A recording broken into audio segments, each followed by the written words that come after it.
If I could describe this year's World Championship in one word, it would be unpredictable.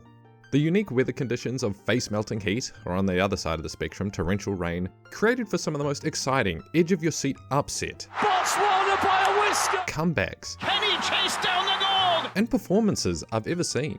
And exactly like last year, Track and Field Gazette on Twitter made the most track-biased award list of all time, seen by almost 200,000 people.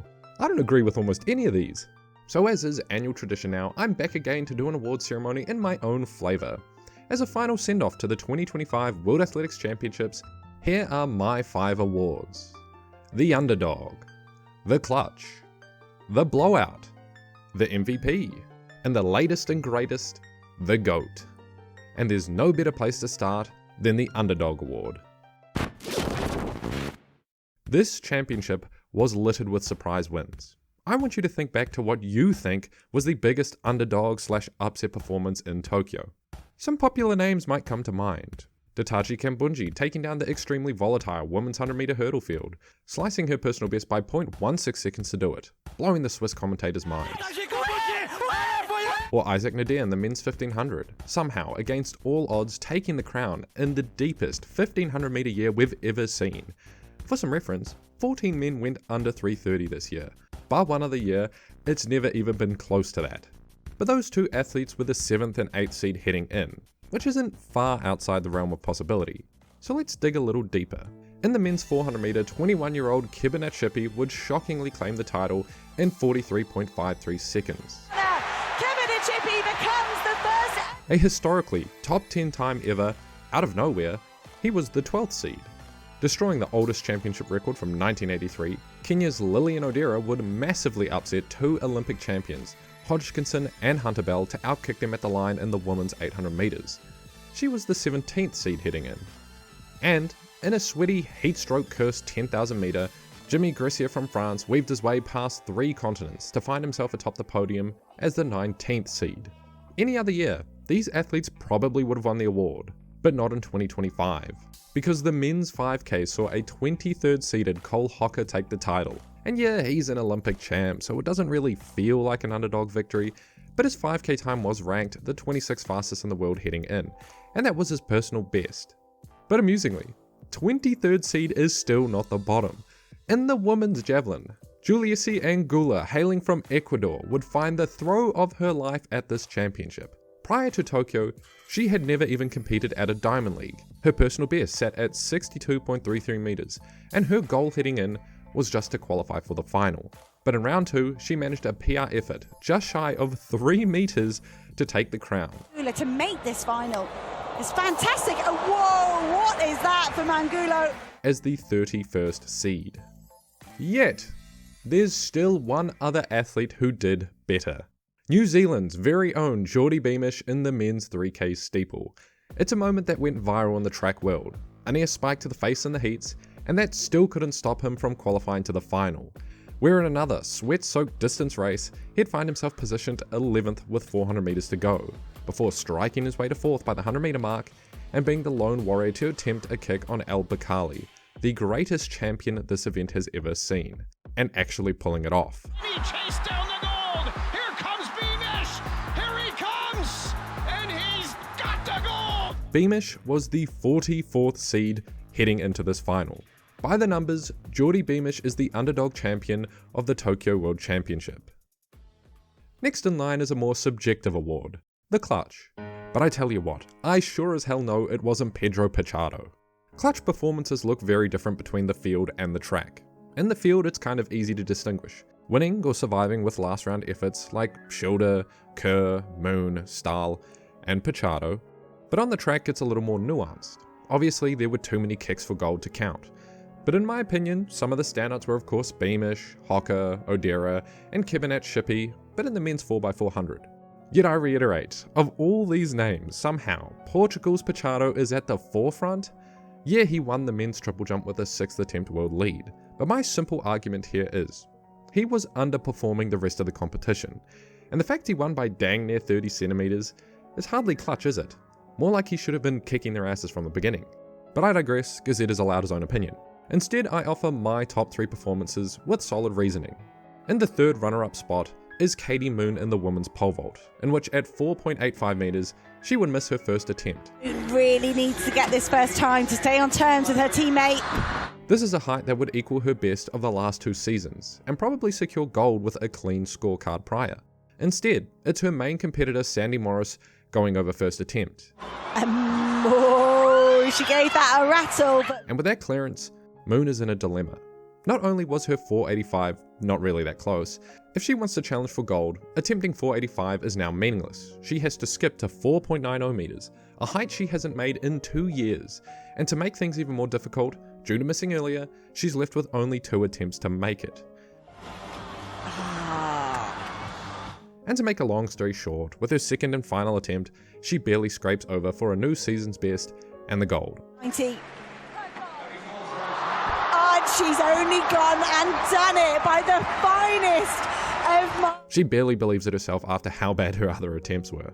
This was a clutch win, with more complexity than, say, sucking all evening and blowing out your competition in your 6th jump.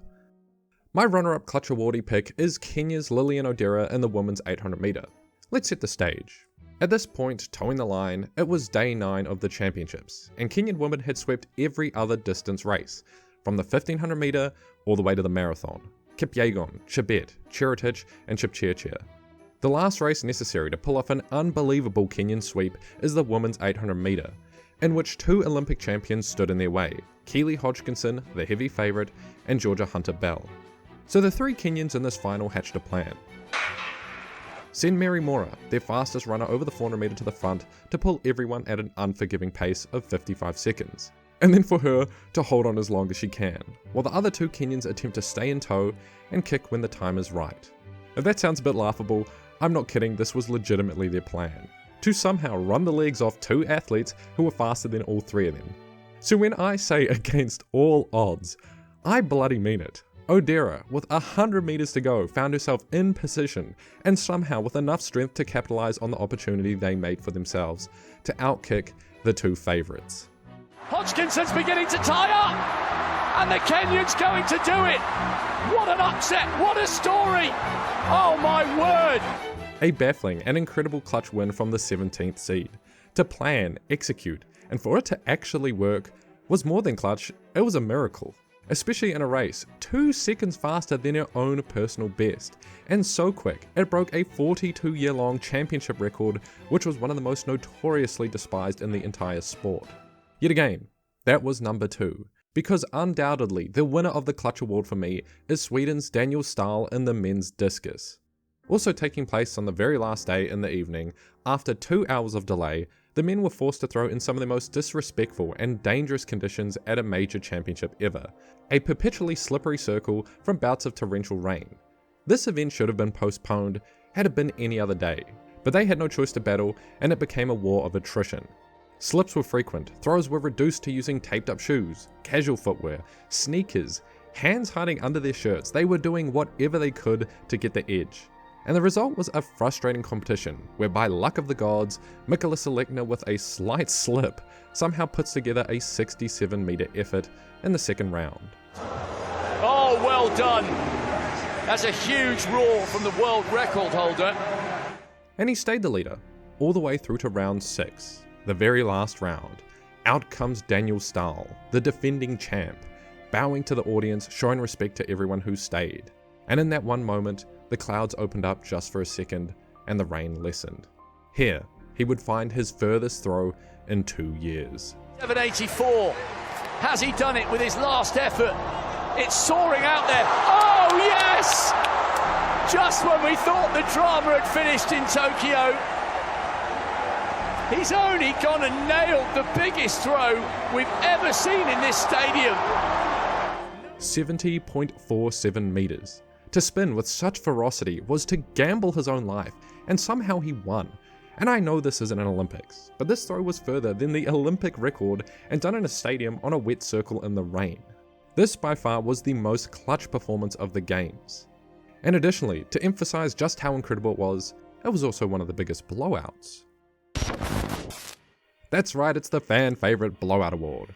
Blowouts on the track and field differ a little bit, as track blowouts cannot compare in numbers to the field. So 2 performances will end up getting this award. And on the track this year, Blowouts were really hard to come by. Besides Femke Bol in the 400 hurdles, who without Sydney, won by 0.54 of a second, which is a solid margin of victory of 1.05%, there was one clear winner taking up the top 2 blowout spots: Melissa Jefferson Wooden. Her 100 meter win in a championship record of 10.61 seconds was 0.15 ahead of Clayton in second, and that calculates to a margin of victory of 1.41%. Marginally bigger than Bol, and as stated, the second largest blowout on the track these games, while the largest blowout actually came from a weaker event, the 200 meter. Since Gabby Thomas pulled out and Julian Alfred got hurt in the 100, this win was expected. But what slightly went under the radar was just how devastating this win was. 0.46 seconds ahead of second place. That's a margin of victory of 2.1%. And Wooden, she's absolutely flying! And I doubt anyone else can pull this fact out of their ass, but that's the second largest blowout we've ever seen in this event by a woman, right behind Allyson Felix in 2007.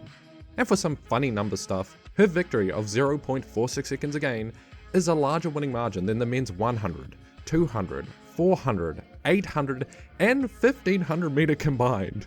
And even then you could add 0.1 for good measure. Melissa Jefferson Wooden is our track blowout awardee this year. But on the field, you know it gets crazy. Ethan Katzberg in the men's hammer threw a championship record of 84.7 meters, with a 2.33% margin of victory. Valerie Ullman destroyed her comp for the 30th competition in a row by 1.98 meters, a 2.93% margin of victory. Cameron Rogers in the women's hammer, another championship record, won by 2.91 meters, 3.75% margin of victory. And remember Mr. Clutch from Sweden, star with his 70 meter slippery gamble, net runner-up for the blowout award with a 3.88% margin of victory. But if you haven't been actively thinking and guessed the winner already, the winner of the blowout award on the field side was Armand Duplantis.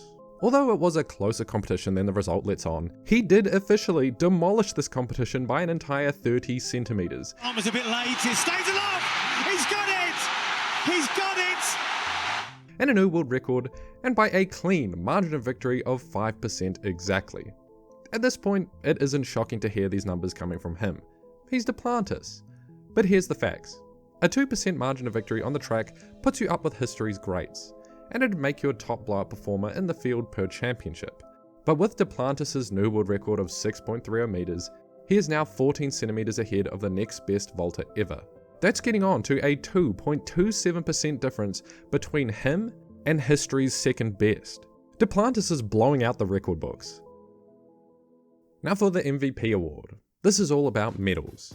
And there really isn't a debate in this category, but out of respect, here are the top medalists of 2025. There were 3 athletes who got 2 golds this year. Sydney McLaughlin in the women's 400 meter and women's 4x400, Botswana's Kebonat Shippey who won a surprise gold in the men's 400 meter and an incredible comeback fight for the 4x400 gold too. Both his golds were extremely hard. But of course, 2 individual gold medals trump relay medals, so Beatrice Chebet with individual golds in the 10 and 5k ranks higher in the MVP category than these other 2. Even then, there were 3 athletes who took home 3 medals. In the third spot is Netherlands' Femke Bol, netting a gold in her main event, the 400 meter hurdles, a silver in the mixed 4x400, and bronze in the women's 4x4. She ran a much more tame performance compared to years prior in the relays, doing what's right to maintain herself for her individual events. And of course in second, one-upping Femke Bol was Noah Lyles, with his 2 golds in the 200 and 4x100, and a bronze in the 100 meter. Light work in the office for the big man. But the outright MVP of this championship was Melissa Jefferson Wooden. Not only did she blow out her competition with the 2 biggest winning margins on the track, but she pulled off the rare triple gold across the 100, 200, and 4x100, now making her only one of 2 women to ever do it at a world championship, the other being Shelly-Ann Fraser-Pryce. And even in such an outstanding champs, she was incredibly selfless, running the first leg on the 4x100 instead of the anchor or back stretch to ensure the team was comfortable at each handoff. Just MVP behaviour all round. And now, the final award, the greatest of all time. This exclusive list gets a little smaller each year, but to be considered for this title, the standard is having won 5 consecutive global championship golds and owning the world record. And the candidates heading into this championships were Faith Kipyegon, Ryan Krauser, Armand Duplantis, Yulima Rojas, and Sydney mclaughlin-levrone. Yulima Rojas is kind of an exception to this list, and even then, with her performance, she ended up getting ruled out. She has filled all the boxes, winning 5 global titles from 2017 to 2023, but missed 2024 due to injury and Achilles rupture. But back after 2 years and in her first 6 jumps, she would just miss gold, instead taking a bronze. So even with such an amazing career, against these titans, she can't be a true GOAT candidate. While the remaining 4 athletes each have a serious case for the GOAT crown, and it's honestly up to what flavour of story you like the most. For instance, Ryan Krauser. Do you enjoy a story of overcoming hardships? Krauser was injured the entire year, unable to compete the entirety of outdoor, but his prowess in this event is so legendary, he opened his season with 6 throws and a world championship title. Although I will say, performances were poor across the board, but does that take away from this legendary win?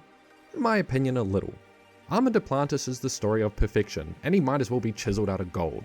He's the youngest on this list at 25, and since the age of 21, he has won every single world title, breaking 14 world records along the way, and doing the same here in Tokyo. If you were to pick him, go ahead. A world record and the largest margin of victory in the entire games is a hard feat to beat. But Faith Kipyegon did 2 things that not even Duplantis could. As well as the consecutive titles and world record, she has also gone undefeated in the 1500 meter for 4 years running, although she has only run 16 times, which isn't a lot. As well as medaling in her secondary event, netting a silver in the 5k, and I know it's a near impossible ask against Beatrice Chebet, but had she gone double gold, this award would be hers undisputed. Or how about a tale of guts and risk? Sydney mclaughlin-levrone would be on this list regardless of whether she ran the 400 hurdles or 400 meters. In a similar way to Duplantis, perfection is her craft, having won every global title in the 400 hurdles, but additionally breaking the world record along the way with every single title. This time, she voided her chance to repeat the same, and went to a harder event with competition at a historic level, toeing up against 2 of history's best 400 meter flat runners. And she still took gold convincingly, en route to nearly breaking what's considered the hardest world record in the entire sport, and actually managing to break the oldest standing championship record that stood for 42 years by her. Ronnie chasing history! She gets under 48 seconds! And in my opinion, the hype, the risk, the time, the conditions she did it in, mclaughlin-levrone takes the GOAT award. And I wouldn't argue if you had chosen any of these 4 athletes. But what she did was the performance of the games, and arguably her secondary event. And with that, we have wrapped up the 2025 track and field season. Also remember my podium picks? This is how it ended up. 37.7%, a massive jump from the last 2 years of 24 and 20%. Old me is a disgrace. This year was shocking, fun, beautiful, and everything in between. Genuinely, I couldn't have asked for a more entertaining year of athletics to make videos about and blab to you guys. And I never say it because I'm a man and emotions are bad and stuff, but I really appreciate all the love and comments in return. It's hard to come by people in person that enjoy the sport to a disgusting degree like I do. So thank you all for tuning in and being obsessed with me. I'll be taking a couple weeks of no posting at all, maybe 3 maximum if I really get used to lazing around, before some off-season classics will hit the shelves. So I hope you enjoyed the season, and I'll see y'all soon.